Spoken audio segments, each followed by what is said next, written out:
Class में जो मैंने वो कुछ ऐसा था कि यहाँ पे एक मैग्नेटिक फील्ड है इनटू द प्लेन, ठीक है। ऐसे ये कांस्टेंट मैग्नेटिक फील्ड मैंने आपको बताई थी, और इस कांस्टेंट मैग्नेटिक फील्ड में मैंने बोला था एक लूप है, ठीक है। ये बी कांस्टेंट है, ठीक है। और यहाँ पे मैंने बोला था कि बच्चों एक लूप आपको दिया हुआ है ऐसे, है ना, क्लोज नहीं है, ओपन है। ये एक ओपन लूप दिया हुआ है, ये इसका ए एंड, ये इसका बी एंड, और इस रिंग का जो सेंटर है उससे रेडियस है बच्चों आर, ठीक है। और इस लूप को मूव करा रहे थे हम लोग ऐसे v स्पीड से। तो मैंने पूछा था कि इस लूप का इंड्यूस ईएमएफ कितना होगा, तो मैंने बोला अगर इस लूप को मैं क्लोज कर देता हूँ, क्या कर देता हूँ, क्लोज कर देता हूँ, तो क्या net EMF through the loop 0 हो जाएगा बच्चों। अगर इस लूप को कंप्लीट कर दिया जाए, ए और बी वाले पार्ट को ज्वाइन कर दिया जाता है एक वायर से, तो क्या इस लूप से पास हो, सॉरी, इस लूप का इंड्यूस ईएमएफ क्या 0 हो जाएगा, यस और नो। और अगर इस लूप का नेट इंड्यूस ईएमएफ 0 हो जाएगा, तो जितना इंड्यूस ईएमएफ ये कर्व्ड वायर के अंदर क्रिएट हुआ है, उतना ही इंड्यूस ईएमएफ ए और बी को ज्वाइन करने वाली वायर के अंदर क्रिएट होना चाहिए, हाँ या ना। तो अगर ए और बी वाली वायर को ज्वाइन किया जाए, यहाँ से ये ए और बी वाले जो पॉइंट है इन्हें ज्वाइन किया जाए एक वायर के थ्रू, तो क्या इस वायर को आप ऐसे v वेलोसिटी से चलता हुआ मानोगे बच्चों, यस और नो। और इसके अंदर जो इंड्यूस ईएमएफ क्रिएट होगा, जो इंड्यूस ईएमएफ क्रिएट होगा, उसका हायर पोटेंशियल तो होगा ए की तरफ और लोअर पोटेंशियल होगा बी की तरफ। क्या ये बात सबको समझ में आ रही थी। और इसकी वैल्यू होगी बच्चों B not we into 2r, ये इंड्यूस ईएमएफ की वैल्यू होगी इस वायर के अंदर। तो सेम अमाउंट का ईएमएफ क्या इस ओपन लूप में भी जनरेट होने वाला है, ए और बी को एंड, ये ऐसे B not V 2r, yes और नो। यही हमने कंक्लूजन निकाला था लास्ट क्लास में।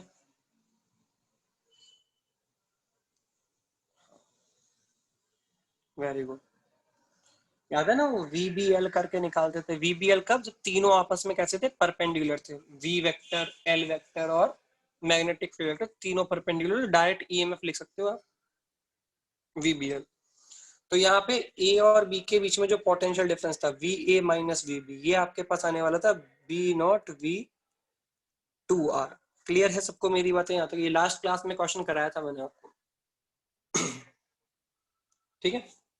हाँ, तो नेक्स्ट क्वेश्चन पे आते हैं। अब ये जो कंक्लूजन हमने निकाला, इस कंक्लूजन के ऊपर और भी क्वेश्चंस फॉर्म हो सकते हैं। जैसे देखो और कैसे कैसे क्वेश्चंस फॉर्म हो सकते हैं। देखो मान लो ऐसा होता, ठीक है, एक मैग्नेटिक फील्ड है इनटू द प्लेन जो कांस्टेंट है, एक मैग्नेटिक फील्ड है इनटू द प्लेन जो कांस्टेंट है,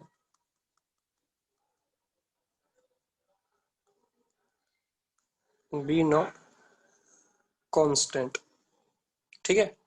एक कांस्टेंट मैग्नेटिक फील्ड लगा के इनटू द प्लेन, इसके अंदर एक लूप दिया गया है बच्चों ऐसे, क्लोज लूप, ठीक है। क्या दिया गया है, एक क्लोज लूप, ठीक है। और ये क्लोज लूप मूव कर रहा है ऐसे राइट डायरेक्शन में v वेलोसिटी के साथ, राइट डायरेक्शन में v वेलोसिटी के साथ। अब इस लूप पे आपको 4 पॉइंट दिए गए, ये तो पॉइंट दिया गया p, ये पॉइंट दिया गया q, ये पॉइंट दिया गया कैपिटल R और ये पॉइंट दिया गया कैपिटल S, ठीक है। ये जो p और q है ये डायमेट्रिकली अपोजिट है, q और r है, q और s है, ये भी डायमेट्रिकली अपोजिट है, ठीक है। p और r डायमेट्रिकली अपोजिट है, q और r डायमेट्रिक, और ये जो दोनों डायमीटर है वो आपस में परपेंडिकुलर है, ठीक है। हाँ, तो अब ध्यान सुनो मेरी बात। आपसे पूछा गया आपसे क्या पूछा जा रहा, देखो पहला क्वेश्चन,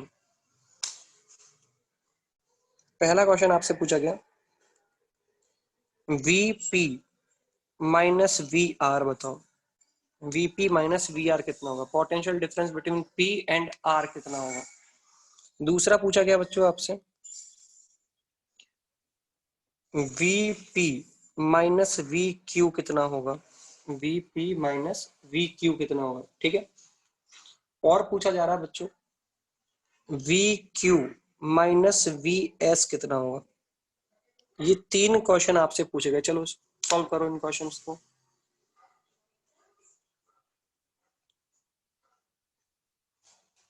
वो तो क्या इस लूप से पास होने वाला नेट ईएमएफ 0 है, क्या इस लूप से पास होने वाला नेट ईएमएफ 0 है। तो अब एक एक क्वेश्चन को डील करो। इस लूप में नेट ईएमएफ 0 है, तो एक एक क्वेश्चन को डील करो।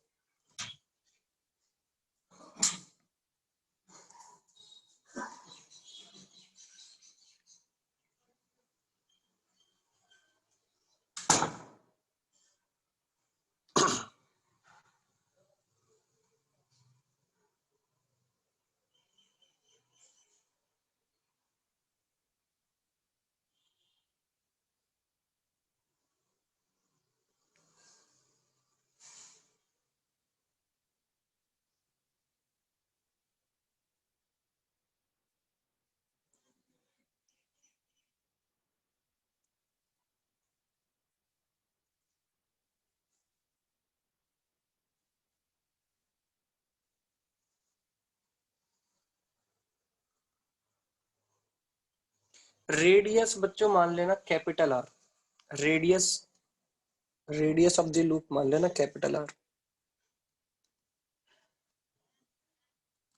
ठीक है, चलो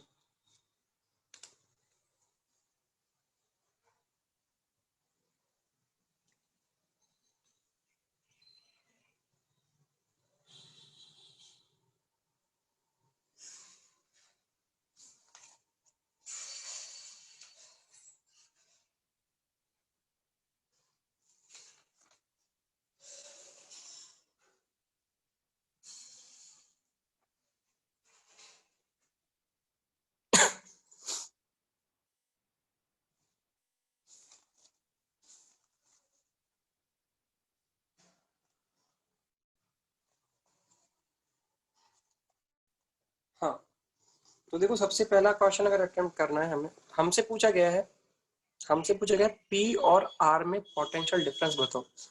तो पहला वाला क्वेश्चन जब डील कर रहे हैं हम लोग, देखो बच्चों सभी, है ना, फर्स्ट वाला क्वेश्चन अगर मैं डील करूं,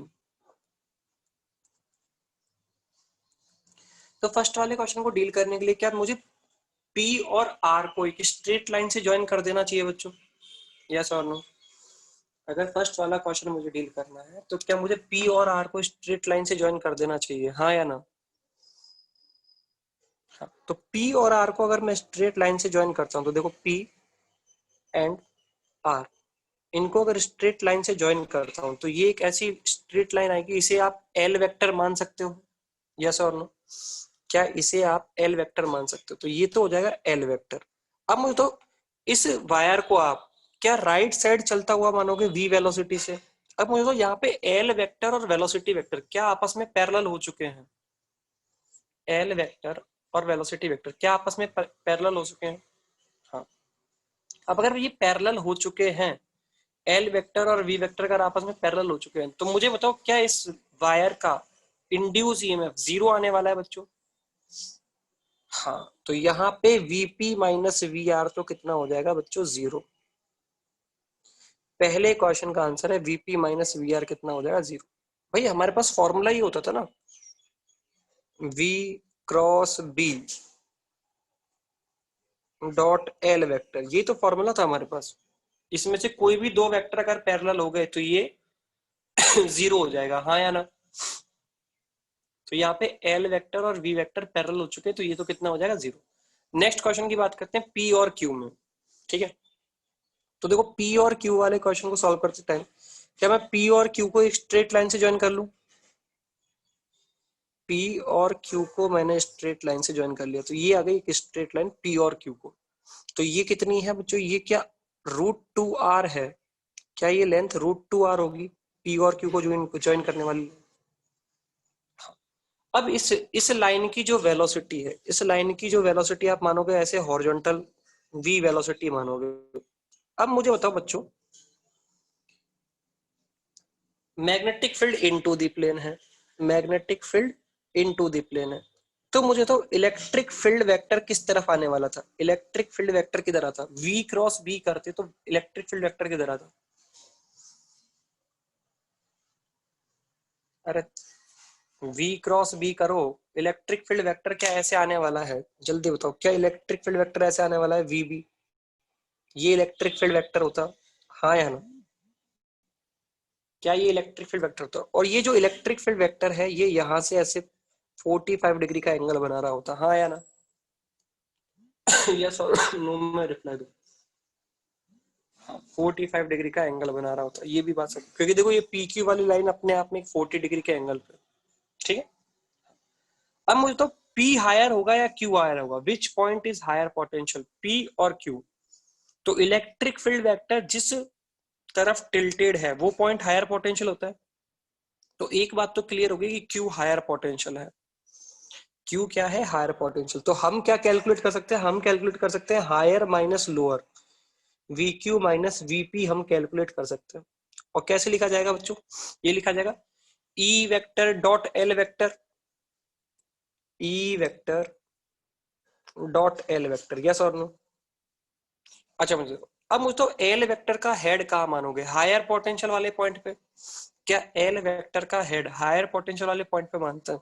तो देखो ये तो हो जाएगा ऐसे एल वेक्टर, और ये हो चुका है ई वेक्टर, तो इनके बीच में अगर डॉट प्रोडक्ट को लिखा जाए तो क्या वी क्यू माइनस वीपी, ई का मैग्नीट्यूड, एल का मैग्नीट्यूड हो गया √2r into cos 45 degree, yes और नो, ऐसे लिखा जाएगा बच्चों, E vector dot L vector, ये 45 डिग्री।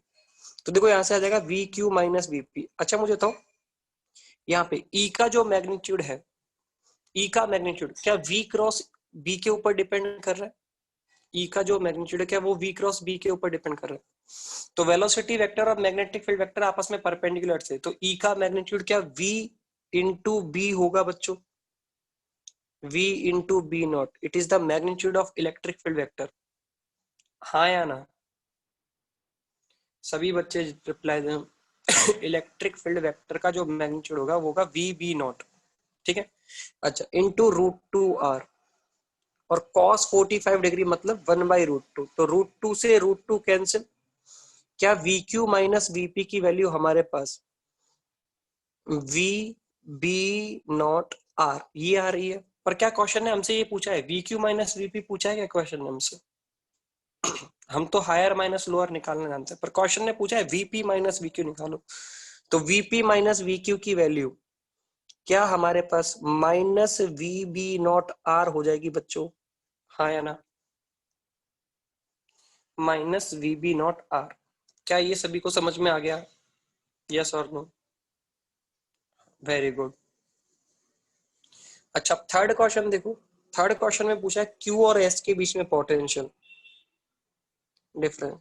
तो मुझे तो क्यू और एस को अगर ज्वाइन कर दोगे तो ये ऐसे एक लाइन बनेगी, क्यू और एस को ज्वाइन करोगे तो हाँ, इस लाइन की लेंथ होगी 2r, और ये लाइन ऐसे ऐसे मूव कर रही है v वेलोसिटी के साथ। तो मुझे तो इस केस में जो इलेक्ट्रिक फील्ड वेक्टर आएगा वो कौन सी डायरेक्शन में आएगा, जल्दी से बताओ, q की डायरेक्शन में। तो कौन हायर पोटेंशियल हुआ, q या s, कौन हायर पोटेंशियल हुआ, q या s। तो q हायर पोटेंशियल हुआ, तो हम क्या निकाल सकते हैं, हायर माइनस लोअर, तो q minus vs, potential of q minus vs। अब मुझे तो इस केस में क्या वेलोसिटी और एल और क्या मैग्नेटिक फील्ड तीनों आपस में परपेंडिकुलर हैं, हाँ, तीनों आपस में परपेंडिकुलर है, तो क्या V Q minus V S की वैल्यू आप लिख सकते हो V B not into L, L कितना है 2r, यस और नो, तीनों आपस में परपेंडिकुलर तो कोई दिक्कत ही नहीं है। वी वी नॉट 2r, तो यही हमसे पूछा था we Q minus V S, तो यही आंसर हो गया भाई, यस और नो। कितने बच्चों के तीनों आंसर सही है, कितने बच्चों के तीनों आंसर सही है, बहुत बढ़िया बहुत बढ़िया, बहुत अच्छे। चलो ठीक है, क्या सभी को समझ में आ गया कैसे क्वेश्चन को सॉल्व करना था। तो चलो नेक्स्ट क्वेश्चन पे बात करते हैं। नेक्स्ट क्वेश्चन पे बात करते हैं। नेक्स्ट क्वेश्चन क्या है?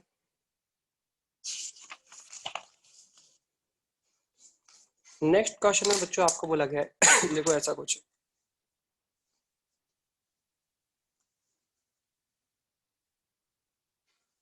नेक्स्ट क्वेश्चन में आपको बोला गया है ऐसे एक मैग्नेटिक फील्ड है, हमने पोर्शन बना दी, एक पोर्शन के अंदर मैग्नेटिक फील्ड प्रेजेंट है।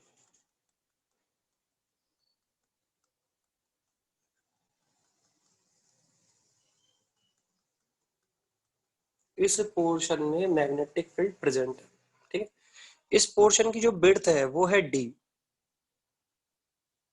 ठीक है। कांस्टेंट मैग्नेटिक फील्ड प्रेजेंट है B not, B is equal to B not constant, ठीक है।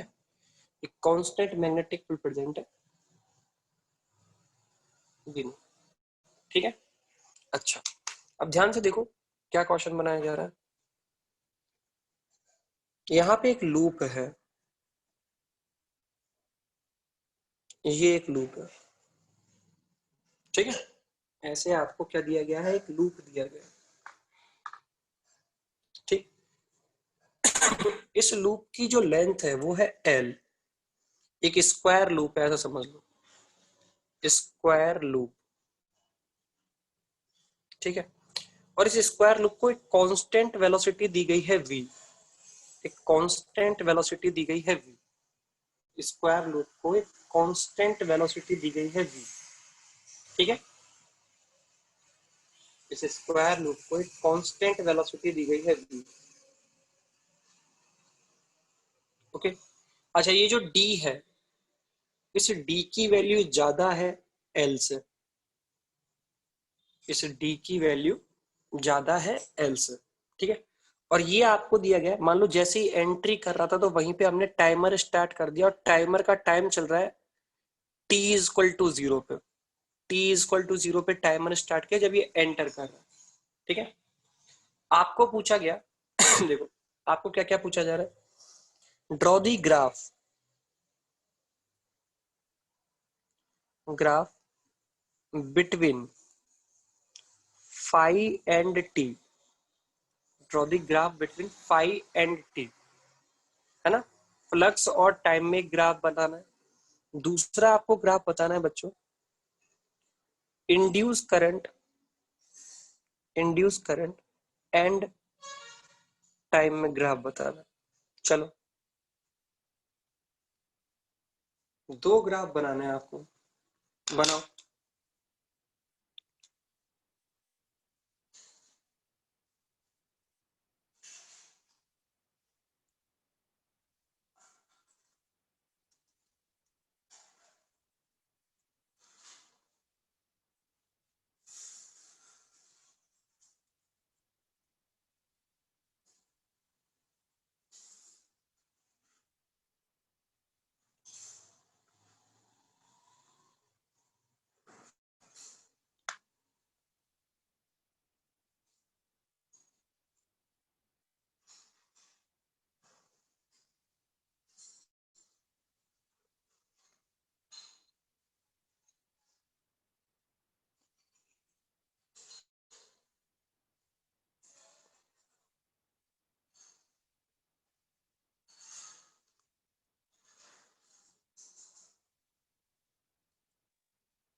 बन गया ग्राफ? कितने बच्चों ने बना लिया? और जब ग्राफ बना रहे हो ना तो ये ध्यान रखना, ये ग्राफ इजी है, ग्राफ इजी है, बट जो पॉइंट्स है ना, टाइम के पॉइंट्स, आप पॉइंट तो लिखोगे ना भाई, ये ग्राफ यहाँ से यहाँ तक इतना ऐसा है, इस टाइम से लेके इस टाइम तक इतना है, इतने टाइम से लेके इतने टाइम तक इतना है, तो वो टाइम का जो आप मेंशन करोगे भाई, कहाँ से लेके कहाँ तक ग्राफ कैसा होगा, कहाँ से लेके कहाँ, तो वो टाइम का मेंशन करना ज्यादा इंपॉर्टेंट है। आपको हो सकता है ऑप्शन में दो ग्राफ एज इट इज दे रखे हो, पर टाइम की रीडिंग अलग अलग दे रखी हो, तो रीडिंग भी मेजर करके लिखनी है।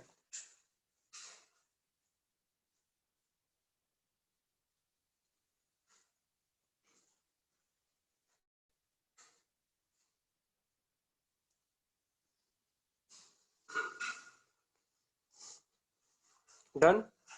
चलो इस क्वेश्चन को सॉल्व करते हैं। देखो बच्चों, तो सबसे पहले क्वेश्चन नंबर 1 सॉल्व करते हैं। क्वेश्चन नंबर 1 में अगर बात की जाए किसी भी इंस्टेंट टी पे, ठीक है, किसी भी टाइम टी पे बात कर ली, एंटर करते टाइम, तो एंटर करते टाइम जो टाइम आप लोग कंसिडर कर रहे हो बच्चों, टी टाइम, क्या ये T time L upon V से कम और जीरो से ज्यादा रहा होगा एंटरिंग के टाइम पे? सोचो,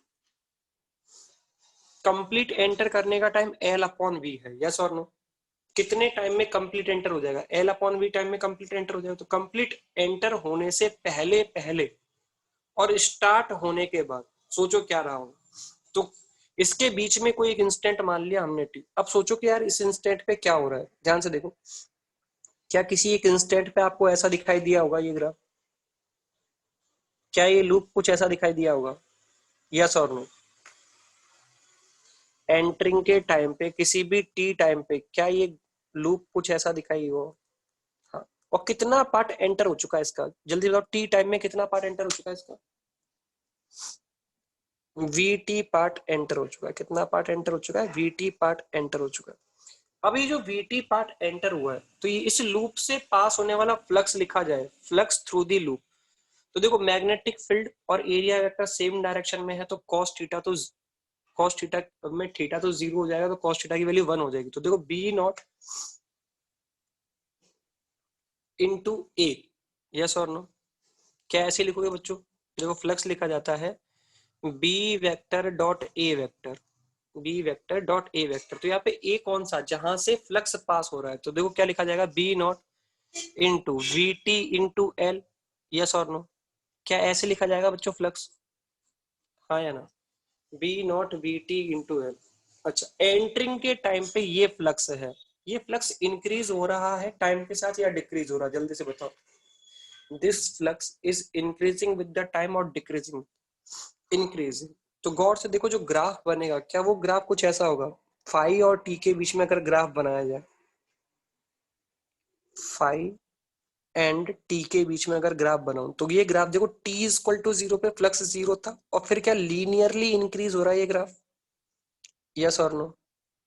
क्या ये ग्राफ लीनियरली इंक्रीज हुआ? देखो, फाई को वाई एक्सिस पे, टी को एक्स एक्सिस पे, तो अपने आप दिखेगा लीनियरली इंक्रीज हुआ। और इंक्रीज कब तक हुआ है? जब तक टाइम कितना ना हो जाए, एल अपॉन वी, यस और नो? जब तक टाइम कितना ना हो जाए, एल अपॉन वी तक ये इंक्रीज हुआ, यस और नो? अच्छा, इसके बाद बताओ, क्या ये लूप पूरा का पूरा एंटर हो जाएगा इसमें, हाँ या ना? क्या ये लूप पूरा का पूरा एंटर हो जाएगा इसमें? हाँ, पूरा का पूरा एंटर। अच्छा, पूरा एंटर हो जाएगा तो क्या फ्लक्स कांस्टेंट हो जाएगा बच्चों? क्या फ्लक्स कांस्टेंट हो जाएगा? फ्लक्स कांस्टेंट हो जाएगा। और ये फ्लक्स कांस्टेंट कितने टाइम तक रहेगा, सोच के बताओ, कितने टाइम तक ये फ्लक्स कांस्टेंट रहेगा? D upon V. कितने टाइम तक? डी अपॉन, जब तक ये लूप यहां तक नहीं पहुंच जाता है, दूसरी बाउंड्री तक नहीं, तो दूसरी बाउंड्री तक पहुंचने का टाइम बताओ, स्टार्टिंग से लेके दूसरी बाउंड्री तक पहुंचने का टाइम क्या डी अपॉन वी है, यस और नो? तो जो ये रीडिंग लिखते हो बच्चों, आप यहाँ पे जो रीडिंग लिखते हो, ये जो टाइम होते हैं, क्या आप स्टार्टिंग से रीडिंग वाले टाइम लिखे जाते हैं बच्चों ये, यस और नो? यहाँ पे जो एक्स एक्सिस पे जो भी टाइम मेंशन करोगे, तो स्टार्टिंग से मेजर करके लिखे जाएंगे ना, टी इक्वल टू जीरो से कितना टाइम हो चुका है। तो गौर से देखो, यहाँ पे जो फ्लक्स कांस्टेंट रहेगा, वो कांस्टेंट रहेगा जब तक टाइम आपकी वॉच में डी अपॉन वी ना हो जाए, यस और no. T is equal to 0 पे आपने स्टॉप वॉच को स्टार्ट किया था, जब उसमें टाइम डी अपॉन वी हो जाएगा तब तक ये कांस्टेंट है, यस और नो। अच्छा, इसके बाद क्या फ्लक्स दोबारा से डिक्रीज होगा? और जिस रेट से इंक्रीज हुआ था क्या उसी रेट से डिक्रीज होने वाला है? जिस रेट से इंक्रीज हुआ था क्या उसी रेट से डिक्रीज होने वाला है? हाँ। तो जिस रेट से डिक्रीज, तो सेम ग्राफ आपको डिक्रीजिंग में लिख देना। और यहाँ पे टाइम कितना लिखोगे जल्दी से बताओ? क्या यहाँ पे time D plus L upon V होगा? डी प्लस एल, देखो कंप्लीटली बाहर नहीं, D plus L upon V नहीं बेटा। कौन बोल रहा है D plus L upon V? पागल हो चुके हो आप लोग अगर आपको यूनिट समझ में नहीं आ रही है तो। मुझे बताओ कंप्लीटली बाहर आने में कितना टाइम लगेगा स्टार्टिंग से लेके एंड तक? सोच के बताना कितना चला ये स्टार्टिंग से, सोचो। ये डी डिस्टेंस और ये एल डिस्टेंस, यस और नो। स्टार्टिंग से लेके यहां तक पहुंचने का टाइम बताओ ना कितना हुआ? D plus L upon V है ना, D plus L upon V. ये जितने लोग ये बोल रहे हैं ना ये D plus L upon V, ये गलत है, ये सही नहीं है। ये तो यूनिटी मैच नहीं कर रही टाइम की भाई। कहां से लिख दे रहे हो D plus L upon V? ऐसे लिखेंगे D plus L divide by V. Clear हो गई सबको मेरी बात है? यस और नो। तो ये तो हो गया ग्राफ फ्लक्स का। अच्छा, यहाँ पे फ्लक्स की मैक्सिमम रीडिंग क्या होगी? मैक्सिमम रीडिंग क्या तब आ रही होगी जब फ्लक्स कांस्टेंट हो चुका होगा। तो उस केस में बी डॉट ए निकाले तो उस केस में ये आएगा B not into L square, yes और no. Maximum reading of flux, तो मैक्सिमम एरिया लिख दो B not into L square. क्या सभी को ये बात समझ में आ गई? अच्छा, अब मुझे तो करंट निकालने के लिए क्या हमें D phi by D T करना पड़ता है? हाँ या ना? D phi by D T से ईएमएफ निकालेंगे तो मुझे तो जीरो से लेके एल अपॉन वी तक क्या ये स्लोप कांस्टेंट है? जीरो से लेके एल अपॉन वी तक क्या स्लोप कांस्टेंट है और पॉजिटिव है? तो स्लोप कांस्टेंट है और पॉजिटिव है तो ईएमएफ भी कांस्टेंट रहा होगा और पॉजिटिव रहा होगा, तो करंट भी कांस्टेंट और पॉजिटिव रही होगी, यस और नो। करंट भी कांस्टेंट और पॉजिटिव रही होगी, हाँ या ना? तो देखो करंट का अगर ग्राफ बनाया जाए, इंड्यूस करंट का ग्राफ बनाऊं मैं यहाँ पे, अगर देख लो इंड्यूस करंट का अगर ग्राफ बनाओ, सेकंड वाला सॉल्यूशन अगर देखा जाए, graph of induce current with time.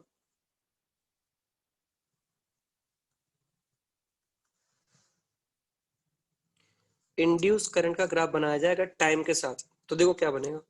देखो जीरो से लेके एल अपॉन वी तक स्लोप कांस्टेंट है और पॉजिटिव, तो ईएमएफ कांस्टेंट रहा होगा और पॉजिटिव रहा होगा, तो उसके करस्पॉन्डिंग करंट कांस्टेंट रही होगी और पॉजिटिव रही होगी, यस और नो? हाँ या ना? कब तक है ये ग्राफ? एल अपॉन वी तक। अच्छा, इसके बाद जो फाई और टी का ग्राफ है इसका स्लोप जीरो हो चुका है, यस और नो? इसका स्लोप जीरो हो चुका है मतलब D phi by D T zero है। फाई और टी के बीच का ग्राफ का स्लोप जीरो है। स्लोप मतलब D phi by D T zero हो गया, D phi by D T zero हो गया मतलब ईएमएफ जीरो हो गया, और ईएमएफ जीरो हो गया तो मतलब क्या करंट भी जीरो हो चुकी होगी, यस और नो? तो करंट जीरो है यहाँ पे। कब तक? डी अपॉन वी तक कोई करंट नहीं है लूप में। अच्छा, उसके बाद क्या ये स्लोप नेगेटिव हो चुका है? स्लोप नेगेटिव और कांस्टेंट, तो ईएमएफ भी नेगेटिव और कांस्टेंट, तो उस केस में क्या करंट ने अपनी डायरेक्शन चेंज कर ली होगी और कांस्टेंट रही होगी। तो ये करंट ऐसे नेगेटिव में बनाई जाएगी और कांस्टेंट बनाई जाएगी। क्या ये बात सबको समझ में आ गई? और यहाँ पे टाइम रहा होगा D plus L upon V. Clear सभी बच्चों को? कितने बच्चों ने ऐसा ग्राफ बना लिया था बताओ? कितने बच्चों ने ऐसे ग्राफ बना लिए थे? अरे बहुत सही,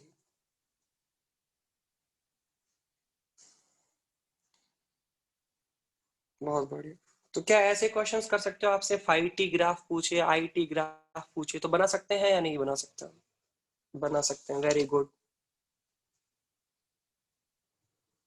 बहुत बढ़िया। चलो और क्वेश्चन देखते हैं, देखो और कैसे कैसे क्वेश्चंस पूछे जाते हैं।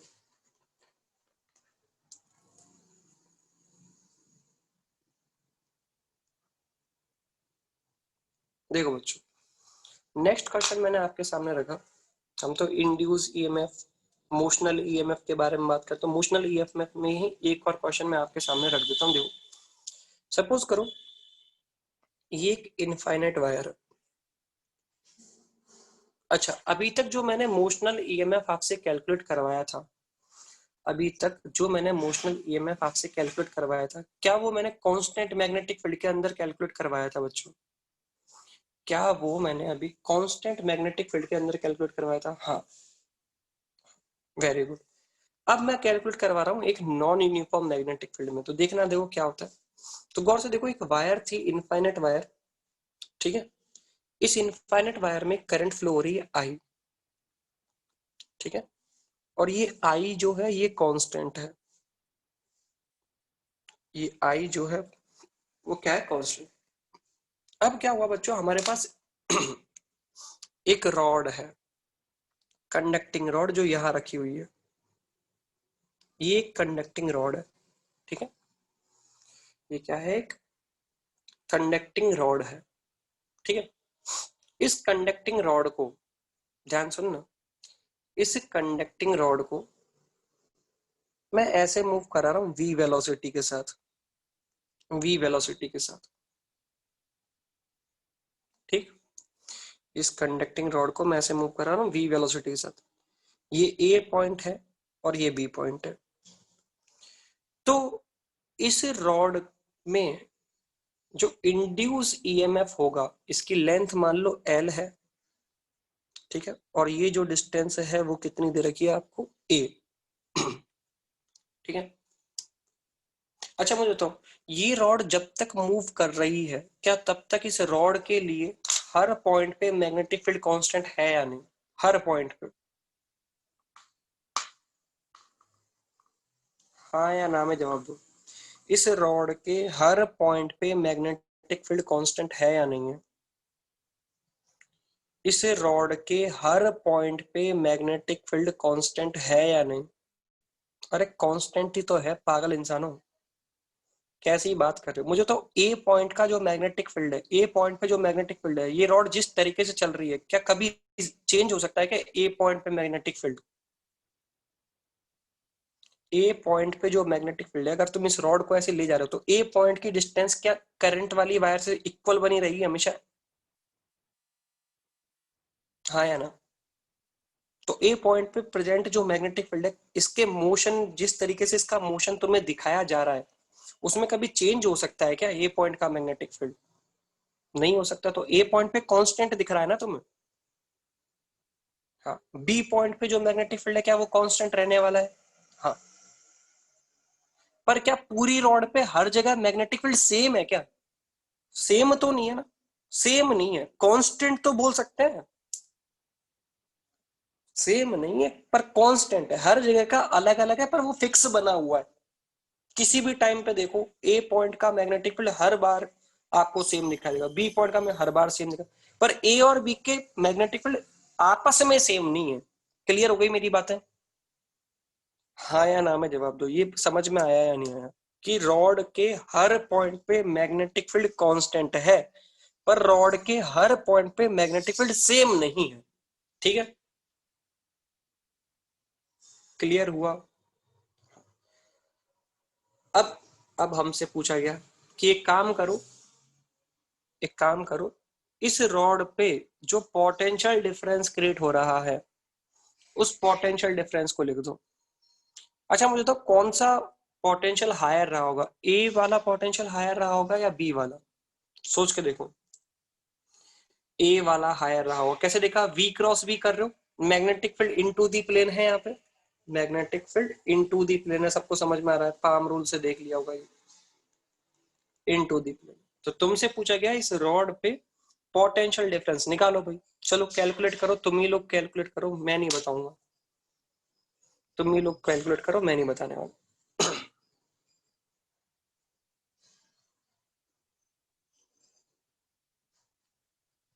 अच्छा यहाँ पे क्या एल वेक्टर, वेलोसिटी वेक्टर और मैग्नेटिक फील्ड वेक्टर तीनों परपेंडिकुलर है? हाँ, तीनों परपेंडिकुलर, तो तुम जानते हो पोटेंशियल डिफरेंस सीधे सीधे लिखते हैं वी बी एल। तो अब तुम सोचो कैसे लिखोगे।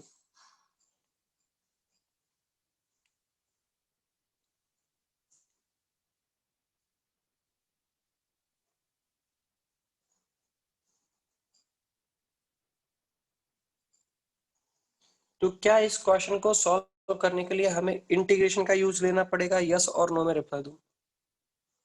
क्या इस क्वेश्चन को सॉल्व करने के लिए हमें इंटीग्रेशन का यूज लेना पड़ेगा, हाँ या ना में जवाब दो। हाँ, इंटीग्रेशन का यूज ले। तो सबसे पहले क्या किया बच्चों हमने, देखो सर यहाँ तो सर हर पॉइंट पे मैग्नेटिक फील्ड अलग अलग है, तो कोई भी एक एलिमेंट के लिए पोटेंशियल डिफरेंस लिख दिया जाए और उसे इंटीग्रेट कर देंगे। तो क्या किया हमने, इस वायर से एक्स डिस्टेंस पे जाके एक dx विड्थ का एलिमेंट लिया, एक dx विड्थ का एलिमेंट लिया। अब मुझे तो ये जो dx विड्थ का एलिमेंट आप देख रहे हो, ये जो dx विड्थ का आपने एलिमेंट देखा है, इस एलिमेंट पे, ये एलिमेंट x डिस्टेंस पे है, क्या इस एलिमेंट पे हर जगह मैग्नेटिक फील्ड को कांस्टेंट माना जा सकता है? क्योंकि ये बहुत छोटा सा एलिमेंट है। हाँ, कांस्टेंट माना जा सकता है। अच्छा, इसकी वेलोसिटी ऐसे है, v वेलोसिटी ऐसे है। तो इस एलिमेंट के लिए अगर स्मॉल इंड्यूस ईएमएफ की बात की जाए, डीई इंड्यूस स्मॉल, तो क्या इसको लिखा जाएगा v D B into L? Yes और नो? इस एलिमेंट पे कितनी मैग्नेटिक फील्ड है? डीबी मान ली मैंने उसे, वेलोसिटी v थी, और सॉरी डीएल नहीं डीएक्स, इसकी लेंथ कितनी है बच्चों? डीएक्स। यस और no? V D B into DX ऐसे लिखा जाएगा बच्चों, V D B into DX इस एलिमेंट के लिए इंड्यूसिव है। यस और no? V D B into DX. अच्छा, अब गौर से देखो, डीई इंड्यूस तो v, अच्छा db की वैल्यू इस एलिमेंट के लिए कितनी रहेगी? इस एलिमेंट पे मैग्नेटिक फील्ड सोचो, वायर की वजह से क्रिएट हुई है, तो ये एलिमेंट x डिस्टेंस पे था, तो जो मैग्नेटिक फील्ड रही होगी वो रहेगी mu naught I upon 2 pi x। Yes और नो? और साइड में एक dx भी है हमारे पास, तो ये dx को एज इट इज लिख दिया हमने। नाउ बोथ साइड इंटीग्रेशन कर देना चाहिए बच्चों, और इंटीग्रेशन x का होगा तो x में हमें पोटेंशियल डिफरेंस चाहिए a से लेके b तक का, तो a वाले पॉइंट के लिए x की वैल्यू रही होगी a स्मॉल a, और लास्ट वाले पॉइंट के लिए x की वैल्यू रही होगी a प्लस एल। यस और नो? तो इसका इंटीग्रेशन अगर आप लोग कर दोगे तो आपके पास इंड्यूस ईएमएफ आ जाएगा, और ये इंड्यूस ईएमएफ की वैल्यू होगी देखो v mu naught I upon 2 pi L N A plus L upon A. क्या यही आंसर आने वाला है बच्चों? 1/x का इंटीग्रेशन करोगे तो एल एन एक्स आएगा, उस पर लिमिट लगा दोगे। तो क्या ये पोटेंशियल डिफरेंस है between V A and minus V B? Yes और नो? ये पोटेंशियल डिफरेंस है ए और बी के बीच में, और ए हायर पोटेंशियल है, तो V A minus V B. चमका? यस और नो? चमक गया भाई, कोई दिक्कत नहीं है सर इसमें।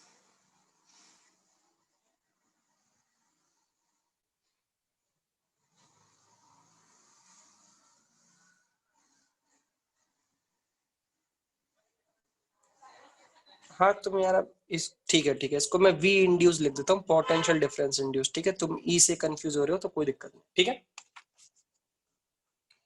क्लियर हो गई सबको बातें? आगे देखो, एक और क्वेश्चन मैं आपके सामने दे रहा हूँ, देखो नेक्स्ट क्वेश्चन देखो। नेक्स्ट क्वेश्चन में आपको बोला गया, अगेन एक इनफाइनाइट वायर है, अगेन एक इनफाइनाइट वायर, और इस इनफाइनाइट वायर में करंट फ्लो हो रहा है आई, और ये कांस्टेंट है, ठीक है, कांस्टेंट करंट है। अब इस इनफाइनाइट वायर से ए डिस्टेंस पे, इस इनफाइनाइट वायर से ए डिस्टेंस पे, ठीक है, इस इनफाइनाइट वायर से ए डिस्टेंस पे एक रॉड ली गई, ऐसे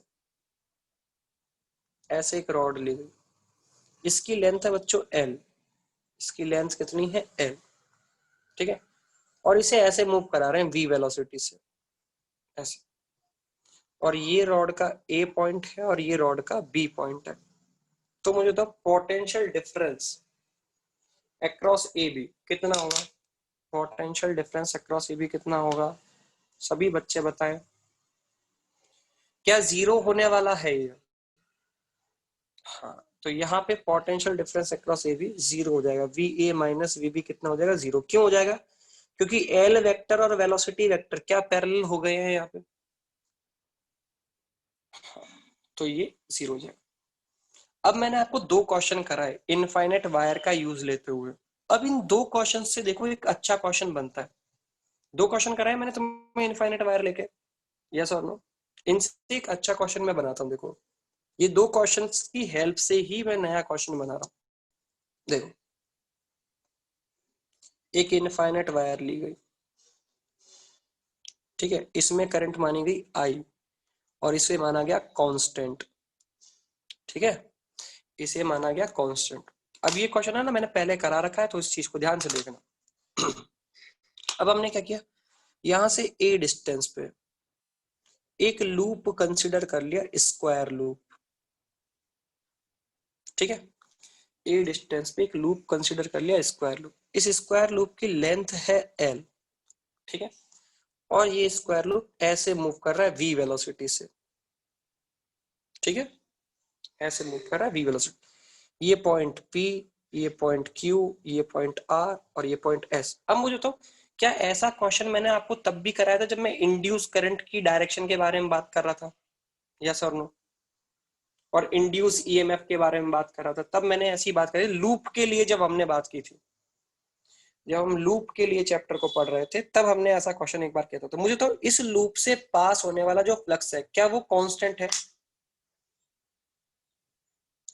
यस और नो? इस लूप से पास होने वाला, अगर इस लूप को ऐसे वर्टिकल मूव कराते तो क्या फ्लक्स कांस्टेंट रहने वाला है? क्योंकि हर जगह का मैग्नेटिक फील्ड कांस्टेंट रहेगा। हाँ, अलग अलग है हर पॉइंट पे मैग्नेटिक फील्ड, है तो कांस्टेंट ना। हर लोकेशन का पर्टिकुलर मैग्नेटिक फील्ड कांस्टेंट है, वो चेंज नहीं हो रहा है इस लूप के अंदर, और एरिया चेंज नहीं हो रहा है इसके चलने की वजह से। तो net EMF of the loop कितना आने वाला है, net EMF of the loop कितना आने वाला है, जल्दी से बताओ। Net EMF, net EMF zero है।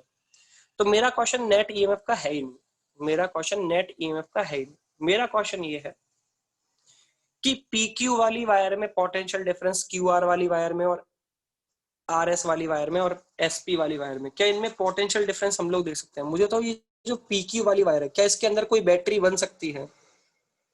क्या पीक्यू वाली वायर में कोई बैटरी बन सकती है? नहीं बन सकती। तो इंड्यूस ईएमएफ की अगर बात की जाए, ईएमएफ इंड्यूस की अगर बात की जाए यहाँ पे, तो क्या ये जीरो रहा होगा पीक्यू वाली वायर में? बच्चों देखो ये ऊपर वाला ये एग्जांपल देख लो, पीक्यू वाली वायर में इंड्यूस ईएमएफ क्यों जीरो है? क्योंकि पीक्यू वाली वायर और वेलोसिटी की डायरेक्शन क्या पैरेलल हो चुकी है, हाँ या ना? हाँ। और गौर से देखो बच्चों, क्यू आर वाली वायर के बारे में सोचा जाए, क्यू आर वाली वायर, तो क्यू आर वाली वायर ऐसे है और ये ऐसे मूव कर रही है वी वेलोसिटी से। तो इसके अंदर जो इंड्यूस ईएमएफ, क्या क्यू हायर पोटेंशियल और आर लोअर पोटेंशियल रहा होगा?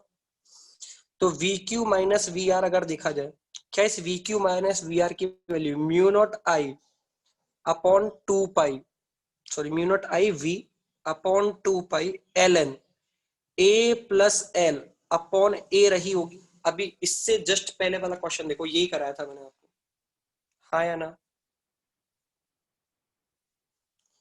Mu naught I V upon two pi L N A plus L upon, अच्छा इसमें जो बैटरी बनी होगी, क्या वो बैटरी ऐसे बनी होगी बच्चों, ये यस और नो? क्यू और आर के बीच में जो बैटरी बनी होगी वो ऐसे बनी होगी, यस और नो? अब मुझे तो आर एस वाली जो वायर है, आर एस वाली जो वायर है, ये आर और ये एस, क्या इसके अंदर इंड्यूस ईएमएफ की वैल्यू जीरो है? क्या इसके अंदर इंड्यूस ईएमएफ की वैल्यू जीरो है? हाँ सर, इसके अंदर इंड्यूस ईएमएफ की वैल्यू जीरो। अच्छा क्यों जीरो? क्योंकि इसमें भी वायर और वेलोसिटी आपस में पैरेलल हो जा रही है, ठीक है। अच्छा अब बात की जाए अगर एसपी वाली वायर की, तो देखो एसपी वाली वायर को देखो, ये एस और ये पी, तो ये वायर ऐसे मूव कर रही है वी वेलोसिटी से। मुझे तो इनमें से कौन हायर पोटेंशियल रहा होगा, कौन लोअर पोटेंशियल रहा होगा? पी और S, which one is higher? अभी देखा पी हायर रहा होगा, तो वीपी माइनस वी एस की वैल्यू अभी हमने कैलकुलेट की है mu naught I V upon 2 pi ln a plus L upon A. क्या यही रहने वाली है बच्चों इसके लिए भी पोटेंशियल डिफरेंस की वैल्यू? तो यहाँ जो बैटरी बनेगी उसका ईएमएफ भी सेम होगा ऐसा। अब होता ये देखो, पी क्यू में कोई बैटरी नहीं है, क्यू आर में एक बैटरी जिसका हायर पोटेंशियल क्यू है और लोअर पोटेंशियल आर है, आर एस में कोई बैटरी नहीं है, एस पी में एक बैटरी है जिसका हायर पोटेंशियल पी है और लोअर पोटेंशियल आर है। तो बैटरी केवल क्यू आर और पी एस में है और क्या सेम ईएमएफ की है, और दोनों के हायर पोटेंशियल एक तरफ है और लोअर पोटेंशियल। तो मुझे तो क्या दोनों अपोज करेंगी, अपोज बैटरी है, यस और नो? तो क्या नेट ईएमएफ क्या जीरो हो जाएगा लूप का? यहां से भी देख पा रहे हो नेट ईएमएफ जीरो हो जाएगा लूप का, यस और नो? क्या यहां से भी देख पा रहे हो नेट ईएमएफ लूप का जीरो हो जाएगा? पर इस केस में क्या हमें हर वायर के अंदर क्रिएट होने वाला ईएमएफ पता चल चुका है? पहले हमने नेट ईएमएफ लूप का डायरेक्टली देख रहे थे, अब एक एक वायर का ईएमएफ निकाल रहे हैं, देन नेट निकाल रहे हैं, यस और नो? वेरी गुड, बहुत अच्छे। चलो एक और क्वेश्चन देख लेते हैं, एक और क्वेश्चन देख लेते हैं। देखो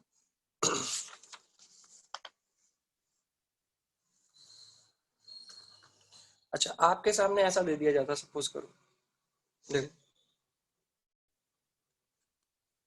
एक इनफाइनाइट वायर है ये, इसमें करंट फ्लो हो रही है ऐसे आई, ठीक है, और इस इनफाइनाइट वायर से एक ए डिस्टेंस पे एक वायर रख दी गई ऐसे, रॉड रख दी गई ऐसे समझो, ये ए पॉइंट है रॉड का और ये बी पॉइंट है, और ये वायर ऐसे राइट डायरेक्शन में मूव कर रही है वी वेलोसिटी के साथ। अब मुझे तो जैसे जैसे ये रॉड आगे की तरफ चलेगी, क्या इस रॉड के अभी मुझे तो इस इंस्टेंट पे, इस इंस्टेंट पे देखो, इस इंस्टेंट पे क्या रॉड के हर पॉइंट पे मैग्नेटिक फील्ड सेम है? इस इंस्टेंट पे क्या हर पॉइंट पे मैग्नेटिक फील्ड सेम है, और क्या वो कांस्टेंट भी है इस इंस्टेंट के लिए, इस इंस्टेंट के लिए? अच्छा, इंस्टेंट अगर चेंज करते हो, अगर जैसे ही ये रॉड यहां से आगे बढ़ेगी तो क्या पूरी रॉड का मैग्नेटिक फील्ड चेंज हो जाएगा? पूरी रॉड पे जो प्रेजेंट मैग्नेटिक फील्ड है वो क्या चेंज हो जाएगा? हाँ, तो मतलब इस रॉड का जो इस रॉड के ऊपर जो मैग्नेटिक फील्ड प्रेजेंट है वो इंस्टेंट के अकॉर्डिंग क्या हो रहा है? चेंज हो रहा है, according to the time change हो रहा है, यस और नो? इस रॉड के हर पॉइंट का magnetic field according to the time change हो रहा है या नहीं हो रहा है? हाँ या ना? हाँ। तो हमसे इस रॉड के ऊपर क्रिएट होने वाला पोटेंशियल डिफरेंस पूछ, पहले मुझे बताओ यहाँ पे हायर पोटेंशियल कौन होगा और लोअर पोटेंशियल कौन होगा? Which one is higher potential and which one is lower potential? क्या कैपिटल ए हायर होने वाला है? Capital A higher. तो आपसे पूछा जा रहा है V A minus V B, ध्यान से सुनना, V A minus V B, पर ये पूछा जा रहा है for the instant, for this instant. This instant का मतलब मैं बता देता हूं आपसे, पोटेंशियल डिफरेंस ए और बी के बीच में पूछा किस इंस्टेंट पे, जब ये रॉड ए डिस्टेंस पे है वायर के साथ, केवल इस इंस्टेंट पे पूछा। क्या ये इंस्टेंट वाइज चेंज होता जाएगा बच्चों पोटेंशियल डिफरेंस भी, क्योंकि मैग्नेटिक फील्ड चेंज हो रहा है? हाँ, तो क्वेश्चन में बोला गया फॉर दिस इंस्टेंट, जिस इंस्टेंट पे ये रॉड इनफाइनेट वायर से स्मॉल ए डिस्टेंस पे दिखा दे रही है, उस इंस्टेंट पे आपको पोटेंशियल डिफरेंस लिख रहा है, आगे क्या हुआ कोई फर्क नहीं पड़ता, इस इंस्टेंट पे आपको पोटेंशियल डिफरेंस लिखना है। तो मुझे तो क्या इस इंस्टेंट के लिए magnetic field on the rod constant है, हाँ या ना? फॉर, तो लिख दो बच्चों पोटेंशियल डिफरेंस लिख दो, चलो लिख दो पोटेंशियल डिफरेंस क्या होगा इस इंस्टेंट के लिए, पोटेंशियल डिफरेंस क्या होगा? अच्छा, मुझे तो क्या इस इंस्टेंट पे velocity vector, magnetic field vector और एल वेक्टर तीनों आपस में परपेंडिकुलर है फॉर दिस इंस्टेंट। हाँ, इस इंस्टेंट के लिए velocity vector, magnetic field vector और एल वेक्टर तीनों परपेंडिकुलर। तो फॉर दिस इंस्टेंट क्या हम लोग ऐसे लिख सकते हैं V B instant into L, yes और नो? इस इंस्टेंट का magnetic field V B L, yes और नो? अरे कोई क्रॉस और डॉट प्रोडक्ट करने की जरूरत नहीं है ना, तीनों परपेंडिकुलर आपस में, तो डायरेक्ट लिखना सिखाया ना, वी बी एल लिख सकते हो। और बी कौन सा? इस इंस्टेंट का v लिखना है आपको। तो देखो क्या लिखोगे, क्या ये बन जाएगा v, पूरी वायर पे magnetic field mu naught I upon 2 pi a, और l की जगह पे l। यस और नो? क्या सभी को मेरी बात समझ में? इसमें कोई इंटीग्रेशन की जरूरत नहीं है। तो potential difference between a and b ये हो जाएगा, हाँ या ना?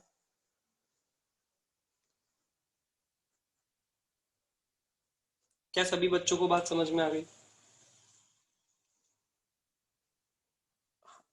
अब ये वायर a डिस्टेंस पे थी, इसलिए मैग्नेटिक फील्ड लिखा mu naught I upon 2 pi a। ठीक है। अच्छा, एक और क्वेश्चन देखो।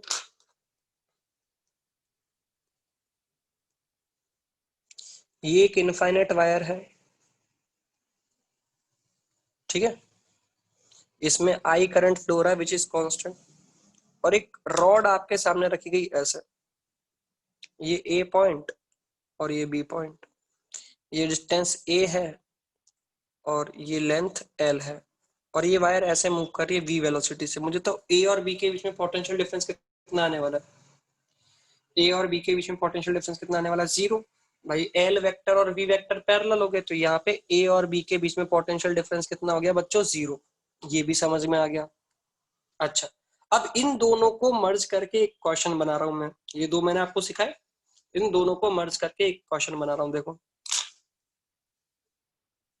पहले लूप वर्टिकल चल रहा था ना बच्चों, इससे पहले मैंने एक लूप बनाया था जिसे वर्टिकल चलता हुआ दिखाया था मैंने। अब एक लूप है देखो, जो ऐसे राइट डायरेक्शन में चल रहा है। ये लूप अगेन, ये डिस्टेंस ए है और ये लेंथ एल है, और इस लूप को ऐसे मूव करा रहे हैं वी वेलोसिटी के साथ। ठीक है। अच्छा, अब मुझे तो तुम्हें अगर इस लूप में नेट ईएमएफ लिखना है, तो क्या वो नेट ईएमएफ किसी इंस्टेंट का लिख पाओगे, या जनरल लिख सकते हो? क्या इस लूप का नेट ईएमएफ केवल इंस्टेंट के लिए लिखा जा सकता है? हाँ। तो फॉर दिस इंस्टेंट, जब ये लूप वायर से ए डिस्टेंस पे था, तो इस इंस्टेंट पे नेट ईएमएफ ऑफ लूप, ये लिखना है तुम्हें। Net EMF of the loop लिखना है। तो कैसे लिखोगे बच्चों? मुझे तो क्या इस रॉड को ऐसा मान लो पी क्यू आर एस, मुझे तो कहां कहां बैटरी बनेगी, कौन कौन सी वायर में बैटरी बनेगी, कौन कौन सी वायर में बैटरी बनेगी, जल्दी से बताओ। कौन कौन सी वायर के अंदर बैटरी बनेगी, जल्दी से बताओ। पी क्यू और आर एस में ही बैटरी बनने वाली है। तो देखो, जो पी क्यू वाली वायर है, गौर से देखो, पी क्यू वाली वायर है, ये पी और ये क्यू। ठीक है। क्या ये पी क्यू वाली वायर पहले वाले क्वेश्चन जैसी हो चुकी है? यहाँ पे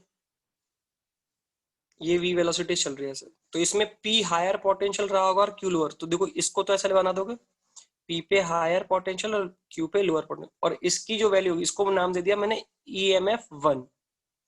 EMF1, क्या इसकी value mu naught I upon 2 pi a into V into L रही होगी बच्चों? यस और नो? PQ वाली वायर में इस इंस्टेंट पे, for this instant, for this instant,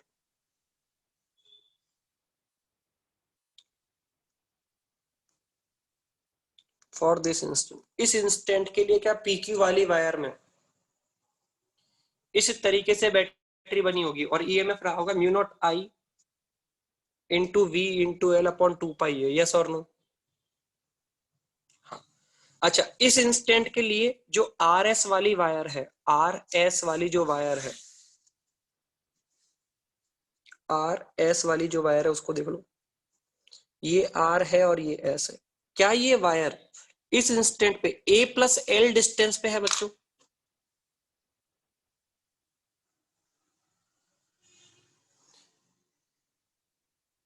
हाँ, कितने डिस्टेंस पे है? A plus L। कौन बोल रहा है Q हायर रहा होगा? अरे V क्रॉस B नहीं कर पा रहे क्या? P, सॉरी ये मैंने उल्टे लिख दिए थे, सॉरी पॉइंट, ये P है और ये Q है। ठीक है, अभी तो क्लियर, उल्टे लिख दिए थे वो मैंने पॉइंट। ठीक है। हाँ चलो, तो देखो, ये R पॉइंट है और ये S पॉइंट है, तो ये भी ऐसे जा रहा है V वेलोसिटी से। अब मुझे इसमें भी क्या R वाला हायर पोटेंशियल रहा होगा, ये हायर और ये लोअर? यस और नो? तो वी आर माइनस, इसको मैं बोल देता हूँ EMF नंबर 2। तो यहाँ पे जो ईएमएफ नंबर 2 होगा क्या वो लिखा जाएगा mu naught I into V into L upon 2 pi A plus L, yes और no?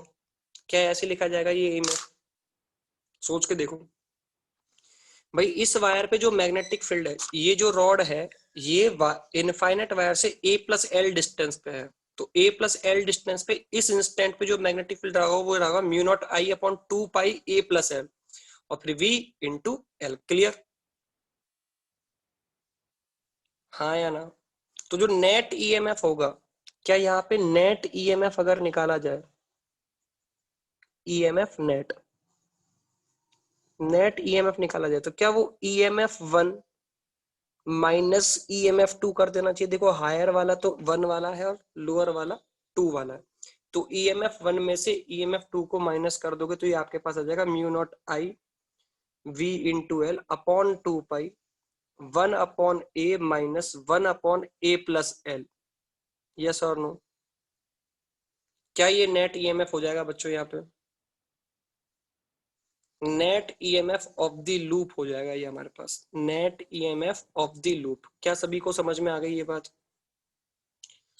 Net EMF of the loop हो जाएगा। क्लियर?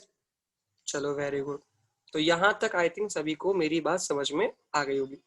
नेक्स्ट क्लास में बच्चों हम लोग बात करेंगे रेल्स प्रॉब्लम के बारे में, है ना? इसमें भी हम रेल्स प्रॉब्लम के बारे में बात करेंगे, ठीक है?